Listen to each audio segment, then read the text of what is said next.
예수님께서는 기도하기 위하여 산으로 가셨습니다. 이 기도 이후에 예수님께서는 12 제자들을 선택하시게 됩니다. 예수님께서 우리와 같은 사람으로 오셔서 그렇게 기도하셨다면 우리 역시 기도를 소홀히 할 수 없습니다. 사실 우리 역시 기도가 중요하다고 생각하지만 실제로 기도하는 일은 쉽지 않습니다.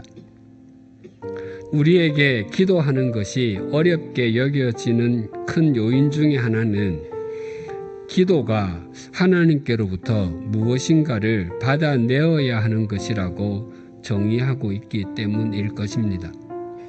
받아야 하는 것을 받지 못했을 때 낙심하기도 하고 실망하기도 합니다. 기도는 하나님과 우리 사이에 무엇을 주고받는 매개체가 아닙니다. 기도의 가장 기본적이고도 중요한 의미는 하나님과의 교제입니다. 부모와 자녀의 관계가 친밀한 가정에서는 어떤 대화가 이루어지겠습니까? 만약 자녀가 물려받을 유산 때문에 부모를 찾고 또 부모가 경제적인 것으로 자녀를 통제하려고 한다면 이미 친밀함이 깨어진 가정입니다. 우리와 하나님과의 관계도 마찬가지입니다. 우리가 기도드린 것을 하나님께서 응답해 주셨다면 그 의미는 내가 너의 기도를 기뻐한다. 네가 내게 나와 기도하는 것이 정말 좋구나. 우리 지속적으로 교제하자입니다. 또한 하나님께서 우리가 드린 기도를 그대로 응답하지 않으셨다면 나는 너와 합력해서 선을 이룰 것이 있다. 네가 원하는 모습으로 응답되지 않아도 네가 내게 나와 기도하는 것이 정말 좋구나. 우리 지속적으로 교제하자입니다. 예수님의 기도를 통해서 세 가지를 생각해 보겠습니다. 첫째는 기도의 장소입니다. 예수님께서는 기도하시기 위해서 산으로 가셨습니다. 그곳이 어떤 곳이든 그 장소는 하나님과 우리 각자가 1대1로 만날 수 있는 곳이어야 합니다. 이른 아침에 일어나 마음을 가다듬고 앉게 되는 책상도 우리에게 산이 될 수 있고, 직장인에게는 아무도 출근하지 않은 이른 아침 시각이나 다른 사람이 모두 퇴근하고 혼자 남은 사무실도 훌륭한 산이 될 수 있습니다. 또한 가정주부에게는 가족들이 모두 나가고 거실에 홀로 남게 되었을 때 그 거실은 하나님을 독대하는 훌륭한 빈들이 됩니다. 그리고 학생에게는 빈 강의실이나 캠퍼스의 벤치도 좋은 기도의 처소가 될 수 있습니다. 둘째는 기도의 길이입니다. 성경에 나오는 예수님의 철야 기도입니다.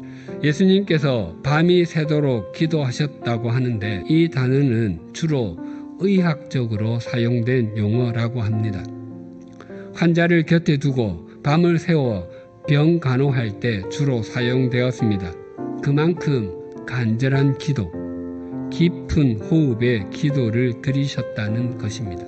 만약 우리가 지금보다 좀 더 긴 호흡의 기도, 좀 더 깊은 호흡의 기도를 드리시기 원한다면 단번에 되지는 않습니다.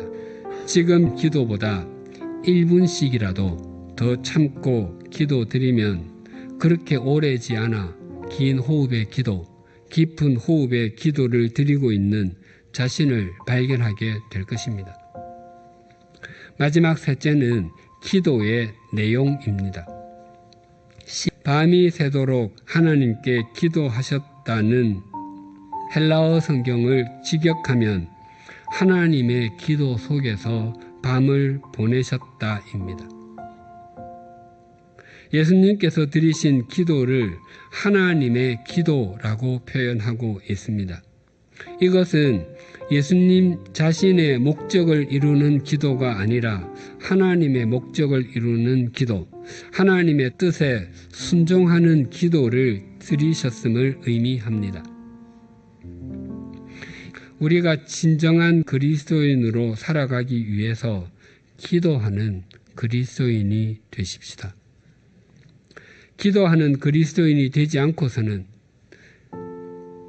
진정한 그리스도인으로 사는 것은 불가능합니다. 우리도 기도를 드리기 위해서 마음의 무릎을 꿇으십시다. 우리의 기도는 우리의 삶을 새롭게 하고 우리의 인생을 건져 올리게 합니다. 기도는 하나님과의 교제이며 자신의 시간과 삶을 살리는 통로입니다.